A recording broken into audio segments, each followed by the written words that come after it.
chemistry in what I believe is the final video of this AP chemistry series. How far we've come, how much we've grown.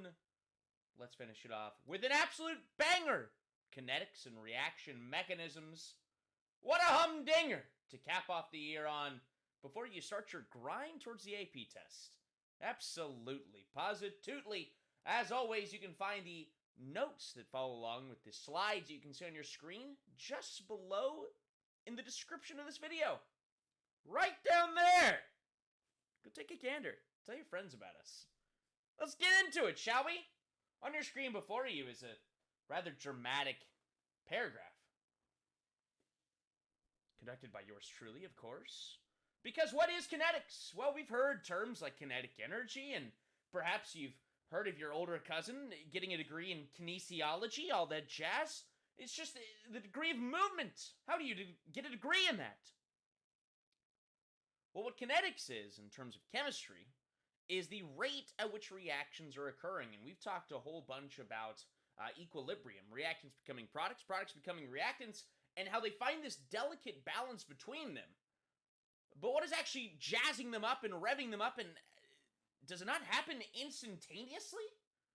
Right? When I was studying the beginning of chemistry, and maybe I've done these childish labs from the beginning of my journey in chemistry, and I'd put two test tubes together and instantly something would occur. Something absolutely mind-blowing. Well, as we've ventured on this journey together, we've discovered that not all chemistry is razzle-dazzle. Not all of it is flashy in that way. And many truths have been exposed on this journey. Well, here's another one.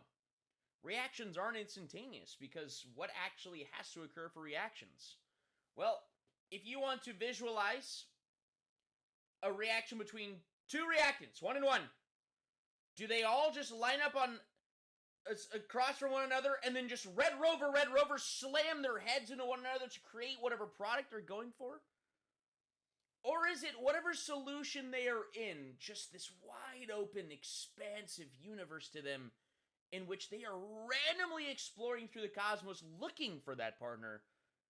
And they might slam into each other then, but maybe it's not hard enough because they might not have enough energy to do so. Because we've seen the graphs or reaction coordinates that has to take place. Most reactions have that upward curve to them. Meaning there must be an input of activation energy to make it happen.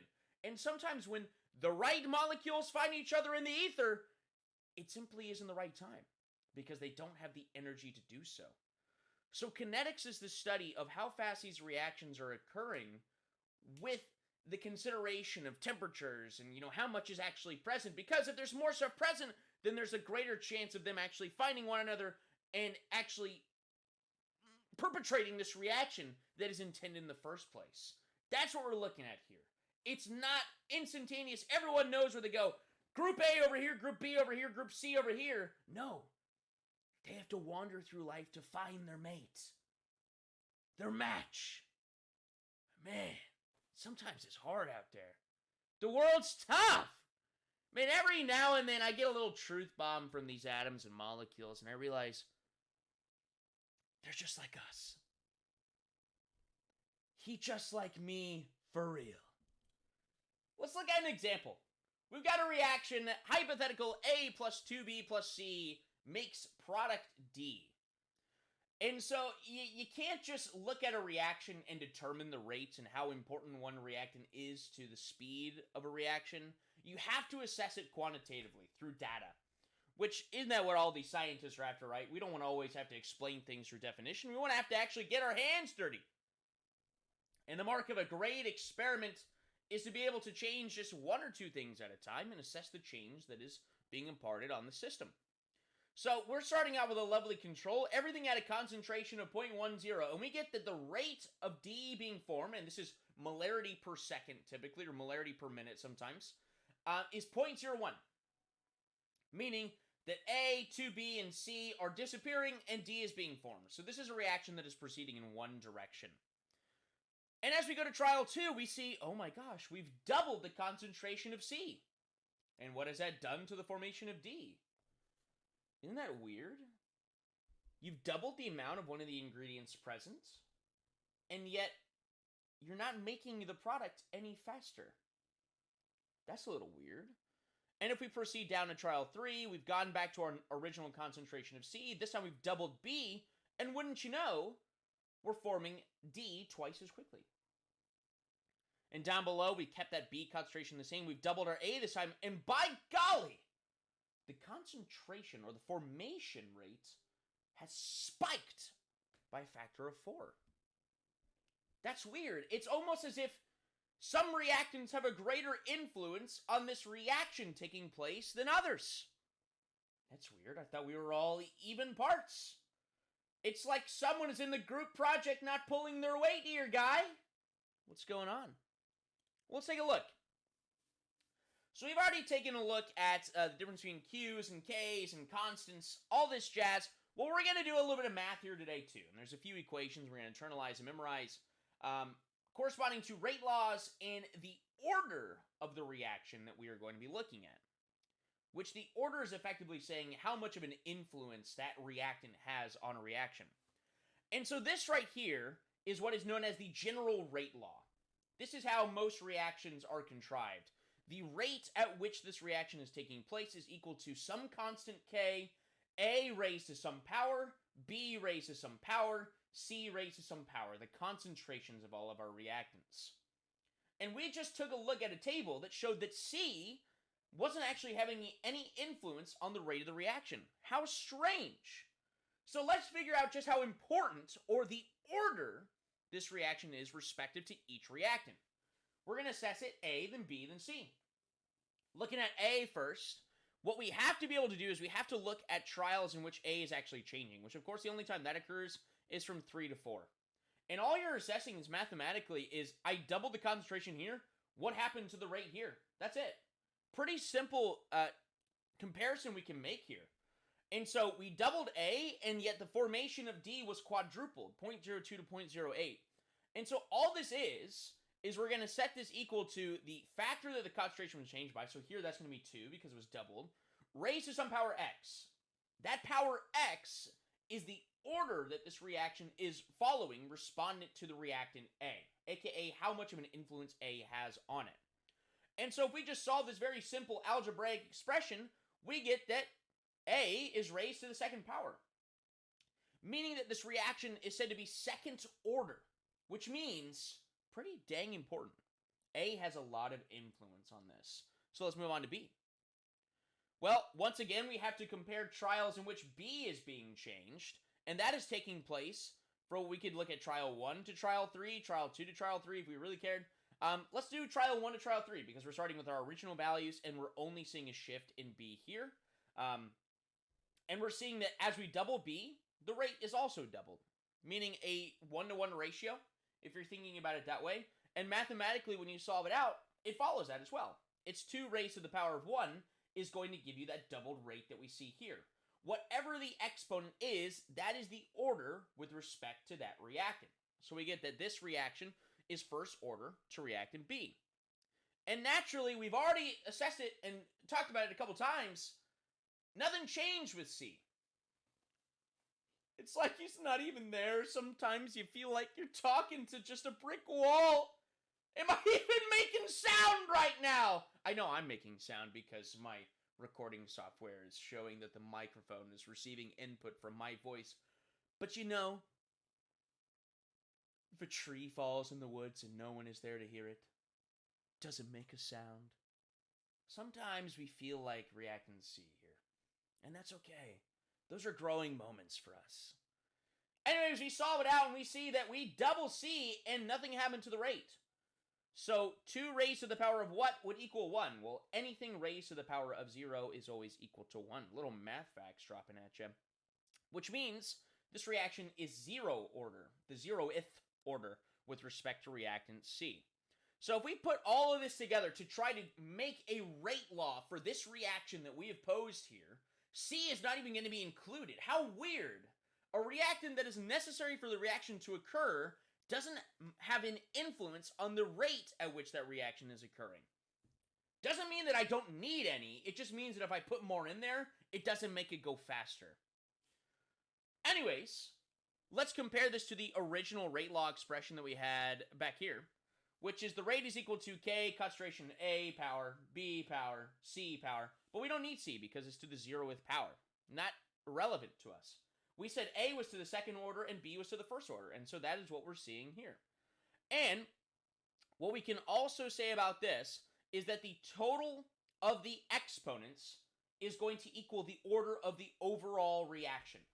This reaction is going to be third order. I have an order of 3 because 2 from A, 1 from B, 2 plus 1 is 3.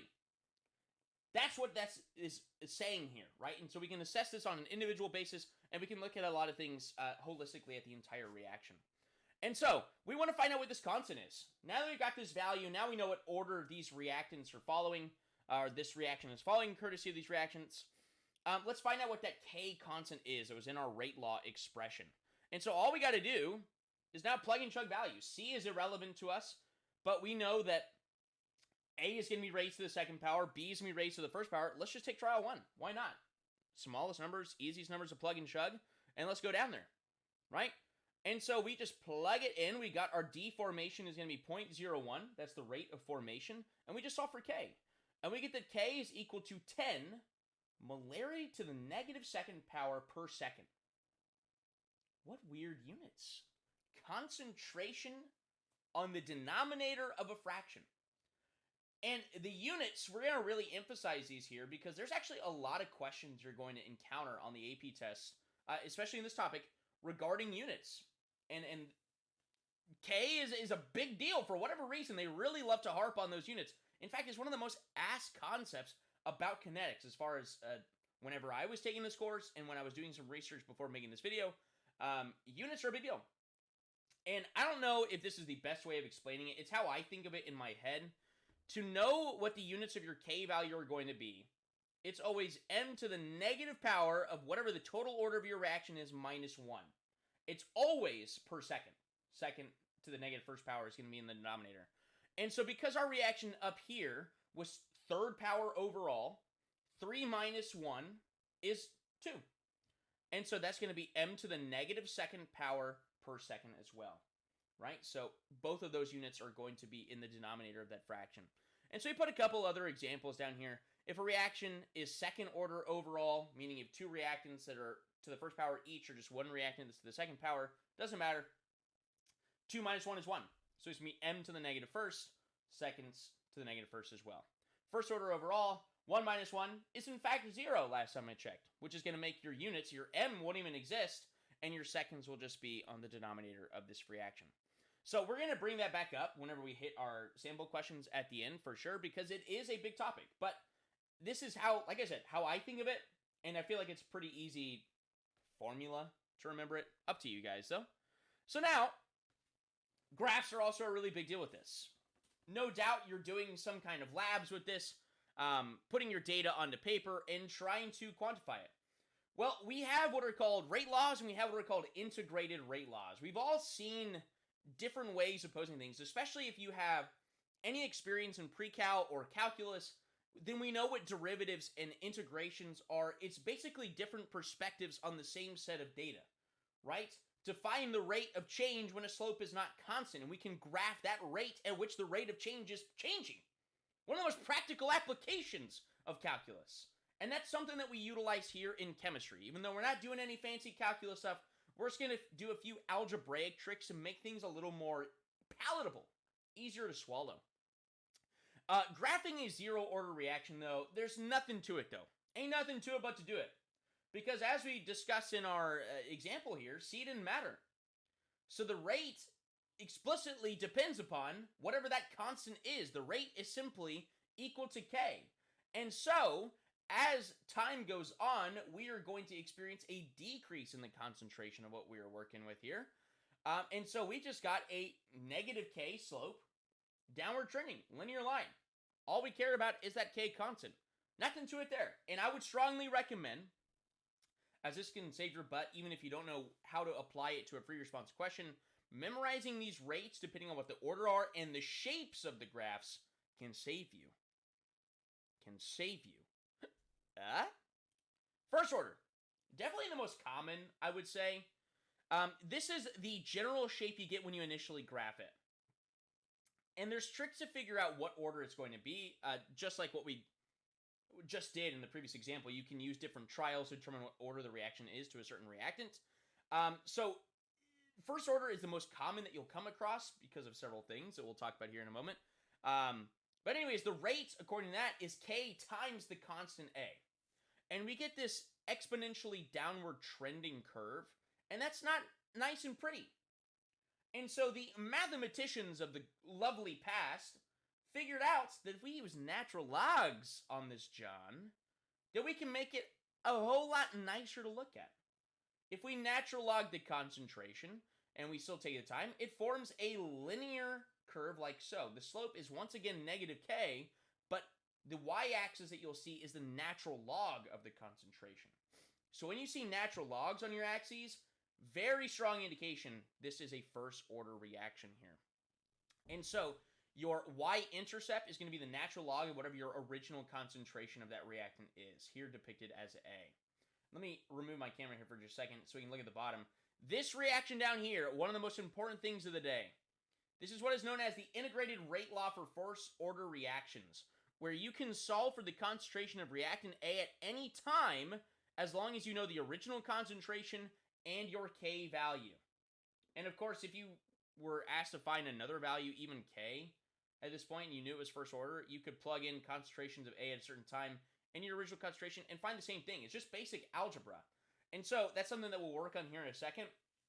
And it's going to ask you to call upon like algebra 2 and natural log identities. Not too bad. And you get to actually use that stuff, right? Get to actually use the stuff that you were learning in class. And then as high as I've ever seen AP go is second order. There are higher order reactions. However, they get a little bit spicier. Personally, I don't have much experience with it.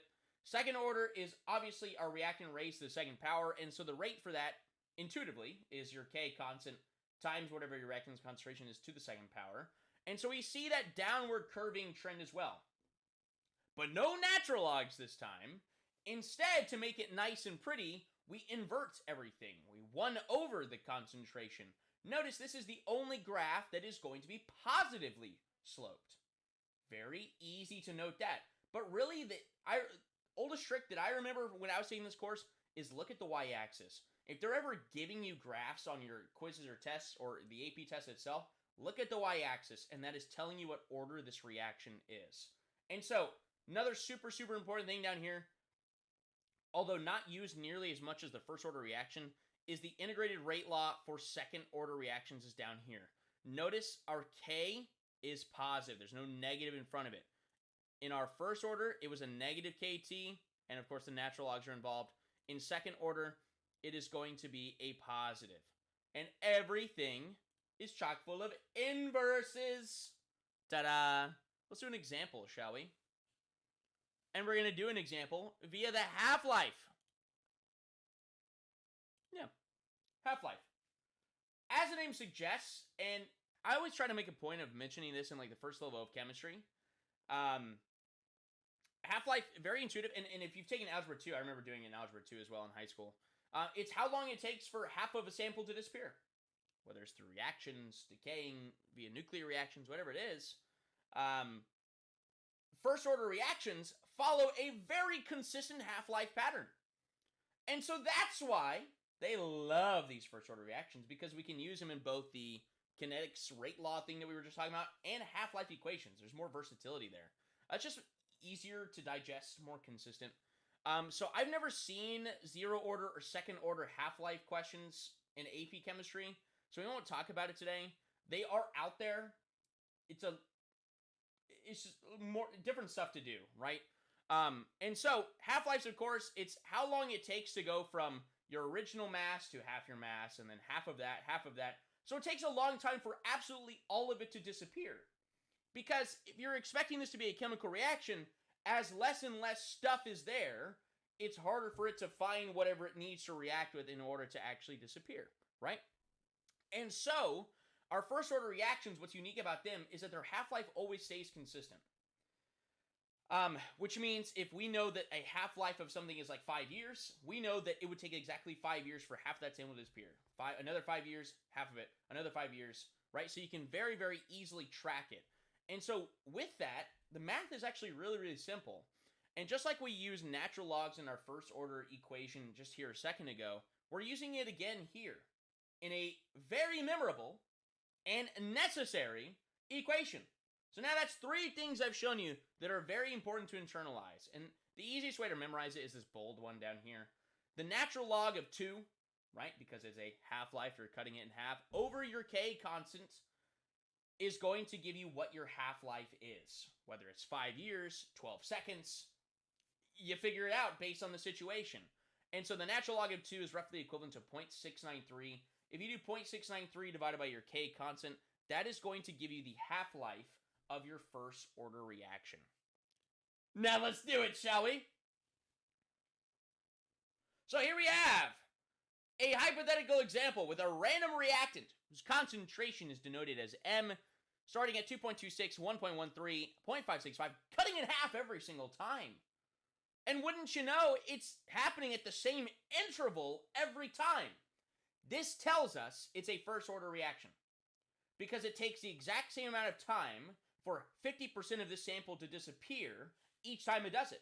It takes 10 minutes for it to occur, right? That's what we're looking at here. A lot of the time they give you these very, very guided tables for you to deduce that kind of information. But sometimes you have to do a little bit outside the box, and we'll save some examples at the end of this video for that as well. So anyways, the consistent half-life decay is telling us it's a first order reaction. And so if the question is simply what is the value for the rate constant, aka K, well then all we have to do is take our minutes is equal to 0.693 over K, bring K over to the other side, multiplying both sides by K. 0.693 divided by my 10 is going to equal 0.0693 per minute. Meaning that M is decaying 0.0693 molarity every minute that we let this go on. Very consistent decay there. Ah? Not so bad. Just a plug and chug equation. We like those. Now, what if they follow it up and say, well, what is it going to be after 40 minutes? Well, if we take a look at the table, that's going to be exactly 1, 2, 3, 4 half-lives. So we're actually going to show you 2 different ways to solve this. The way that the textbook would probably ascribe for you, and then there's the Corona Chemist way. But it only works when it's like these really even ratios for us. But because this follows a first order reaction, why don't we use that first order rate law that we just explicitly told you to memorize just a second ago? And we also told you that you're going to be doing first order way more than 0 order or second order. So this thing is going to be popping up left and right in this kinetics topic. And so here it is. We want to find out what the concentration is at 40 minutes. We just figured out what K is, and we know our original concentration. All we have to do is plug and chug. Ln of 40 is equal to our K value that we just found here, negative K value times that time, 40 minutes, and we're plugging and chugging. And eventually what we get is the natural log of our intended concentration is equal to negative 1.957. So the question is, how do we get rid of this natural log? Well, this is where your Algebra 2 knowledge comes into play. How do you get rid of natural logs? Well, if we raise e to the power of on both sides, then that is going to get rid of our natural log on this left side here. And so we end up with just a of 40 minutes is equal to e to the negative 1.957. And in the end, we get that is equal to 0.141 as our concentration after 40 minutes. Now, that is what they probably want to show you, or you to show on free response questions. But what does the old Corona chemist suggest to you? Simple fractions, baby. What did we just say? 40 minutes, 4 half-lives. After 1 half-life, you have 1/2 of what you had before. After another half-life, you have 1/4 of what you had before. After another half-life, you have 1/8 of what you had before.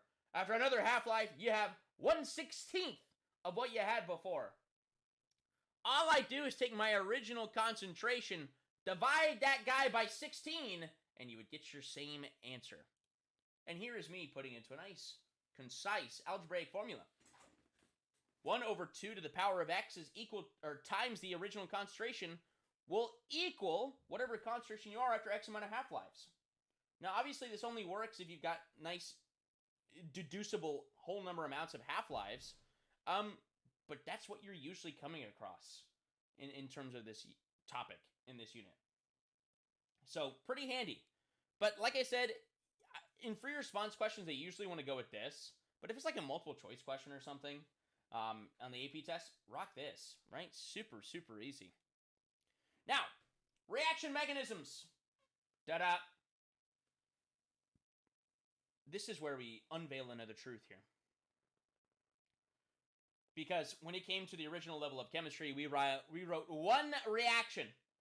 A plus B makes C and D, all that jazz. They get together. We learned about stoichiometry, all that jazz. But even that was not always a true topic.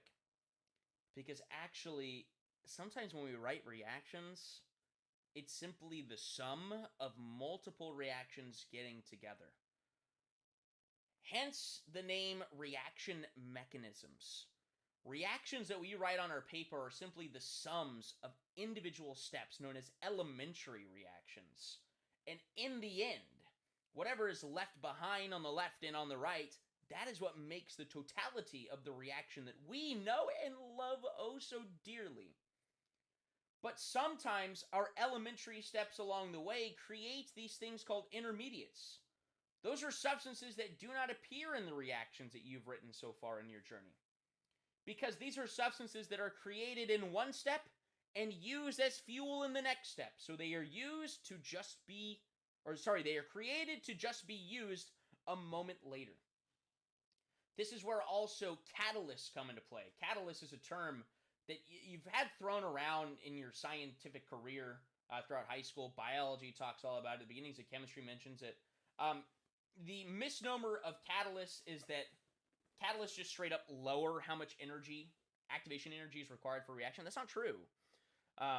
We're going to explore a little bit of that today in one of our sample questions at the end. It's not a huge topic at all, but you should know that catalysts don't just lower the energy. Instead, what they do is they provide an alternative pathway, and that alternative pathway doesn't need as much activation energy. But what's cool about catalysts is they're not actually utilized in the chemical reaction.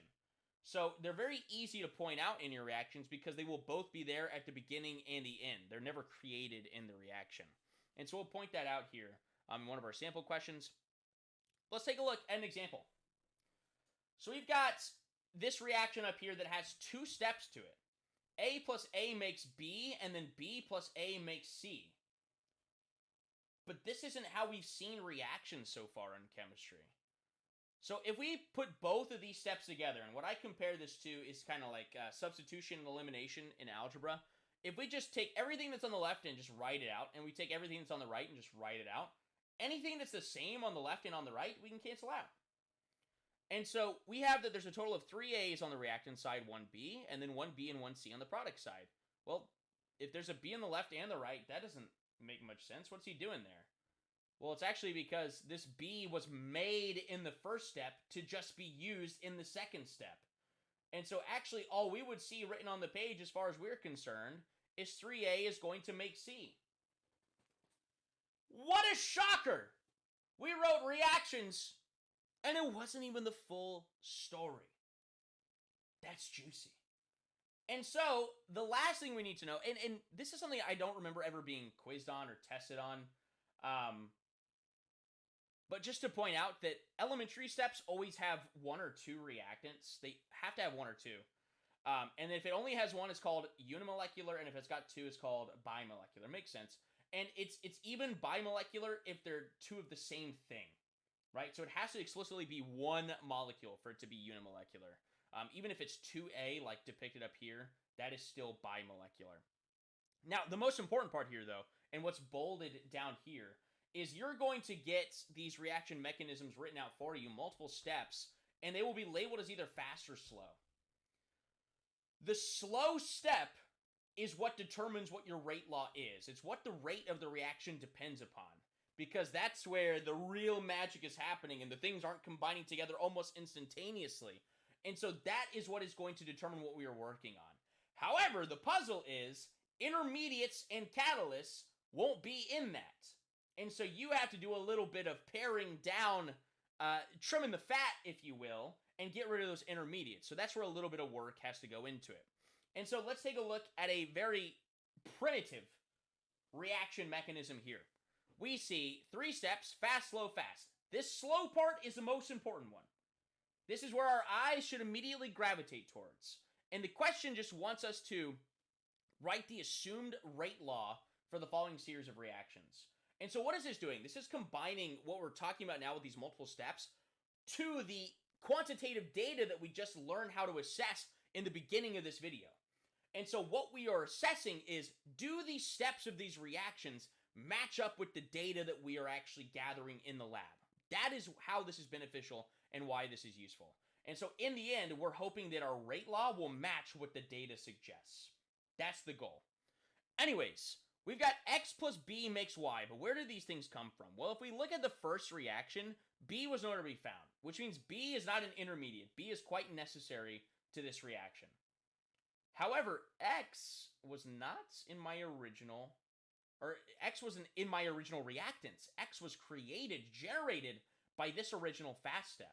So we can actually substitute X with 2 A's. Right? X is an intermediate. It is both on the products and the reactant side. It is created to just be used in the next step. That's what's important. And so what we do with these rate laws is whatever the coefficient is next to these letters or these substances, we simply raise it to that power. So the fact that this is 2A in our example means this is going to be A to the second power. The fact that this is only a singular B, it's B to the first power. And yes, this is mirroring the orders that we talked about at the beginning of this video. So this is assuming that these steps are following the assumed rate law according to whatever data, that this is going to be second order to A and first order to B. Just like our first example. Not saying these are the same reactions, I just wanted to make sure they were the same. And so our rate law is like so. Rate is equal to our K constant, A to the second power, B to the first power. Don't have to write that one. Not too shabby there, right? And that's actually all there is to kinetics. I always loved this unit in AP Chemistry. I feel like once you get the 2 or 3 equations down and you learn the little tricks of just looking at the axes of graphs, most of these questions end up being very, very simple to us. Now, obviously there's curveballs, but that's what these are for. What are the potential units for K for the above reaction? They give us A plus B makes C plus D. You know what? That's totally irrelevant to us because they told us what the rate law was. The rate is equal to K times the concentration of A, concentration of B to the second power. The units, and like I said, I'm going through these free response sections that I find online and in this review book that I have, and a lot of these questions are just about units. That feels weird, but it's the truth. And so, what did we talk about? How do we get these units? Well, the units are, let me go back to the proper screen here. It depends on the overall order of your reaction. And if we use the old Corona chemist algebraic expression, m to the negative power of the order of your reaction overall, minus 1, seconds to the minus first. So if our overall order of the reaction is 1 plus 2 is 3, that means it's going to be 3 minus 1, which is 2. So m to the negative second, s to the negative first. That's going to be C. Bim, bam, boom, yeah? Not too shabby. And so they're throwing some needless stuff at us. All we care about is this rate law. And a really simple algebraic expression. Anyways, then we get what we just talked about, reaction mechanisms. The following mechanisms proposed for a reaction. We've got 3 steps once again, fast, slow, fast. It is not always that order, by the way. Which of the following is the correct rate law for the complete reaction? Biggest thing here is we once again just want to see if there's any intermediates taking place in the slow step. So B is generated by this first reaction, which means we're going to actually substitute 2A with B. Whatever the coefficient is, that is the power that you're going to be raised to. But before that, let's kill anything that doesn't make sense already. First of all, D is a product in our slow step, therefore D is not going to be utilized. So answer choice D is gone. We've already identified B as an intermediate, which means answer choice A is gone. So it's between B or C. C is weird. There's not even a number 3 in any of these reactions. So this exponent is hopefully, test taking strategies starting to see that, this should never be right. But then also, it just follows a pattern that we just discussed. It's going to be 2a, c plus 2a makes d. Whatever coefficient you have, that is the power you are raised to. So the answer is going to be B here. I like this question too, because it's simple, and yet it's so easy to get tripped up. And like, you don't need any of what we just talked about today to solve this kind of thing. But this kind of question appears a lot as well. These really logic-based questions. So we've got a reaction up here. 2 NaCl makes 2 NO and Cl2. The reaction above takes place with all the reactant products in the gaseous phase, which of the following is true: the relative rates of disappearance of the reactants and appearance of the products. Notice, we're only going one direction. Reactants to products. Coefficients of 2, 2, 1. You can't get around Grandma's recipe, right? She's worked for generations to make this recipe. You can't change that. So the question is, how quickly is this disappearing relative to this appearing and this appearing? Well, if there's 2 of these disappearing for every 2 of these that are appearing, then these 2 should be the same, right? But if there's 2 of these for every 1 of these that's appearing, then this is going to be disappearing twice as fast, or this is going to be appearing half as fast. It's just a coefficient question. And yet this appears on AP tests. Freebies, I tell ya.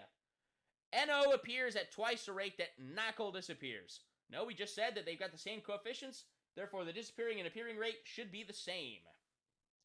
NO appears at the same rate that NaCl disappears. That sounded pretty good. The only way that this could be like there to trip you up is if they said that NO is disappearing and NaCl is appearing, because that would be the exact opposite of what's happening in this reaction, right? So watch out for that. But right now, B is looking really, really good. NO appears at half the rate that NaCl disappears. So that's the exact opposite of C, which test taking strategy, and a couple times we've mentioned this video, or in these videos in the series, like A and C, the fact that they're exact opposites of each other is very appetizing if I have no idea what I'm doing. But then I actually look at the reaction and see that they've got the same coefficients. Neither makes sense remotely. Cl2 appears at the same rate that NaCl appears. First of all, NaCl is not appearing, he's disappearing, because he's the reactant, he's the product. So that doesn't make any sense. Secondly, 2, 1, not possible, right? They can't be appearing and disappearing at the same rate. So that leaves the only logical answer as B. Ta-da! Not so bad.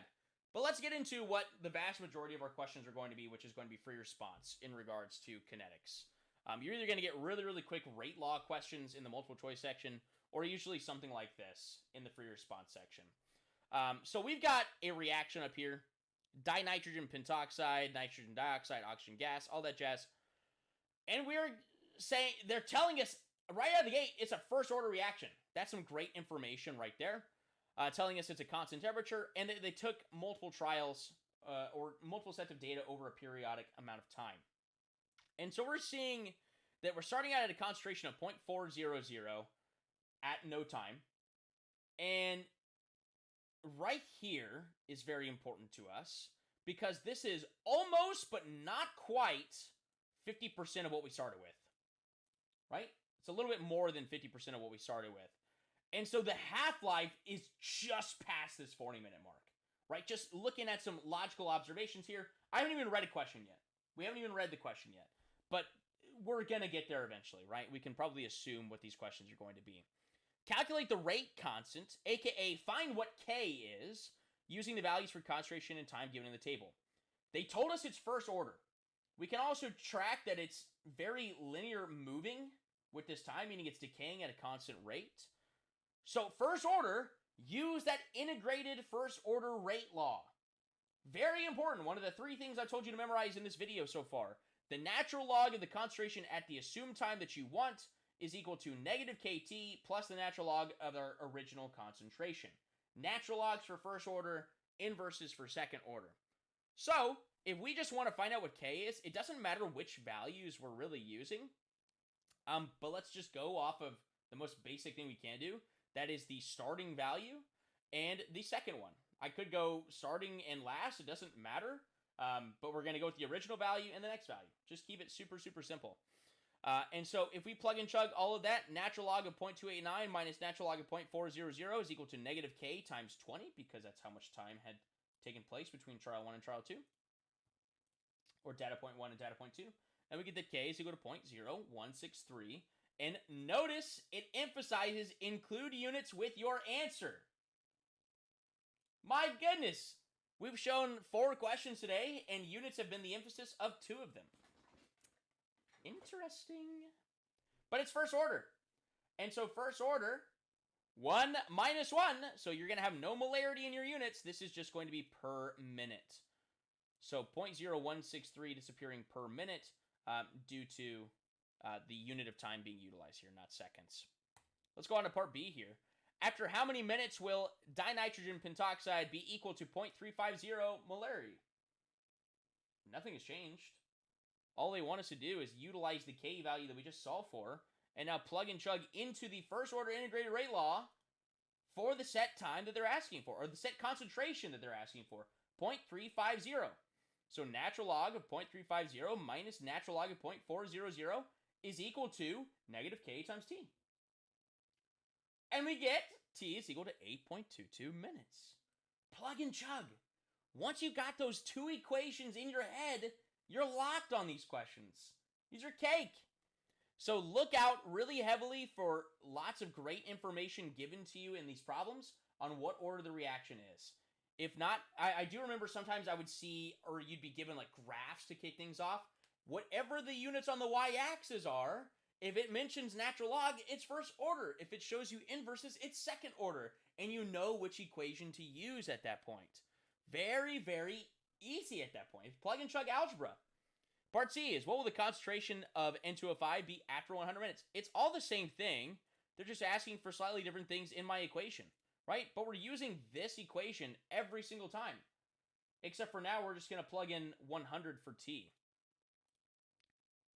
So, natural log of our unknown concentration, that's what we're finding after 100 minutes, is equal to our K, negative K times 100, plus natural log of the original concentration.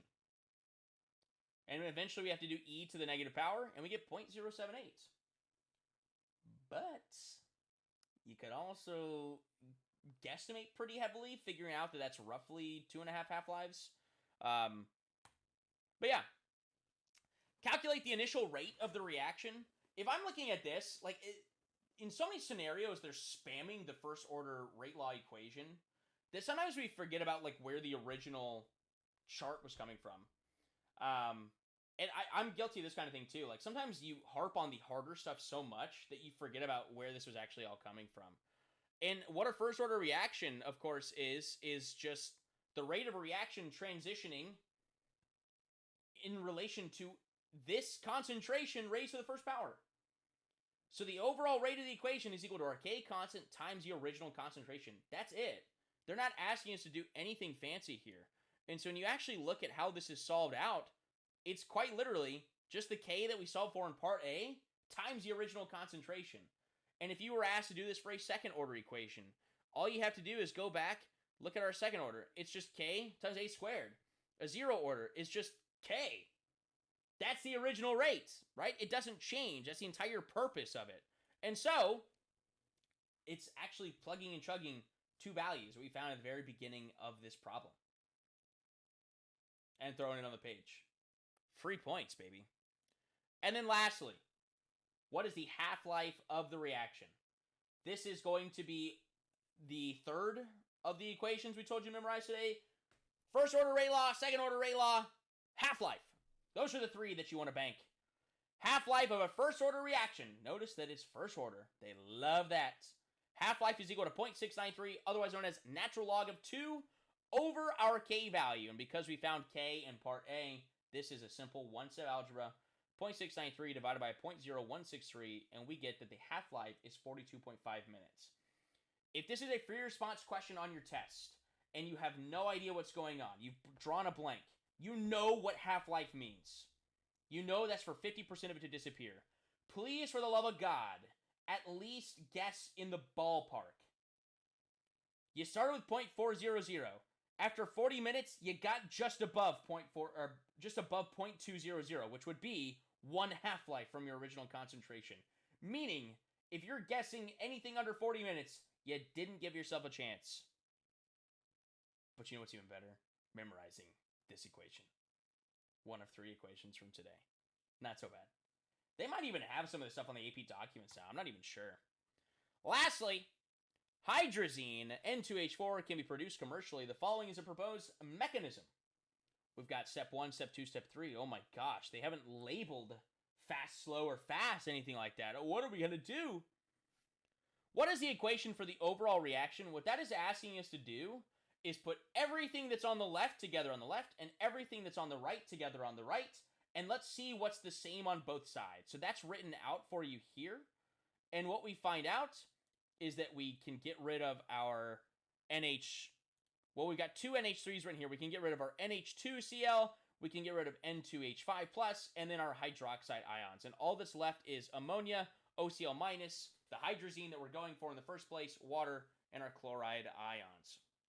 So, identify any catalysts or intermediates from the reaction mechanism. Well, anything we crossed off that was produced in step 1 or step 2 that is later consumed in step 2 or step 3, those are intermediates.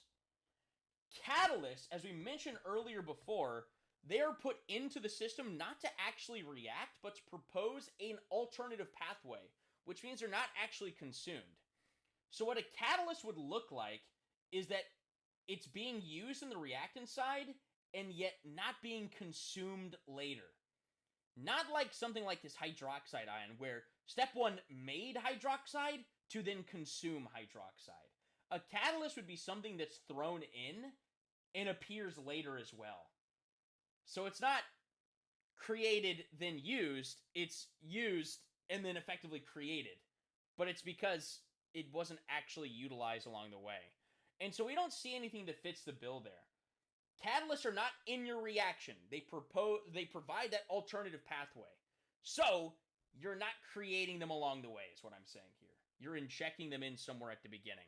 They appear out of nowhere effectively. At least what it looks like on paper. We know that someone in a white lab coat is sprinkling it in, right? One of the biggest examples of this is elephant toothpaste, right? Everyone loves elephant toothpaste. Just the natural decomposition of hydrogen peroxide. That happens. That's why we have those brown bottles, and sometimes they're accordion bottles so they can stretch and expand with the gases.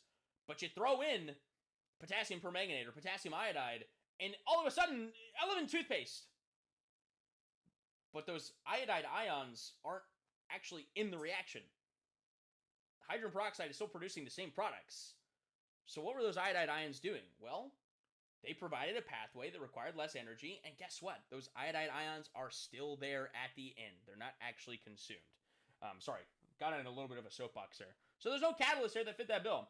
Intermediates are anything that we cross off here. This is reminiscent of spectator ions back in the net ionic days. That's what we're looking at there. Anyways, very last question, part B of this free response question, is it's now saying that the rate law for this reaction is determined to be K constant, NH3 to the first power, OCl minus to the first power. So they didn't tell us fast, slow, fast, or whatever. They need us to figure out which one the slow step is now. Which elementary step is the slow step? Justify your answer. So out of these steps, I need to figure out which reactants raised to a certain power match up with this. And we've got 2 things with NH3 in the reactant side, but step 2 has NH2Cl. Not to mention the fact that NH2Cl is an intermediate that was produced by step 1. So step 1 matches what the rate law that is proposed is. Therefore, there's no choice. Step 1 is the slow step. It has to be. If the reaction is measured over the course of several minutes, what would the units of the rate constant be? Yowza! We've had 6 questions, and 3 of them have mentioned something about units. Because it's second order, they gave us the rate law, right? There's not even a chance of us messing that up. It's just power of 1 here, power of 1 here. 1 plus 1 is 2, last time I checked. M to the negative power of 2 minus 1 is m to the negative first. And then because this is minutes, several minutes, although I bet they would give it to you if you put seconds to the negative first. But your unit of time is always on the denominator of your units, as established before. Not too shabby there, huh? This has been Corona Chemistry. Kinetics and reaction mechanisms. I've had a blast making these videos. And we do hope that you've received some benefit from them. Good luck on all your studying! Knock them dead. Because they deserve it.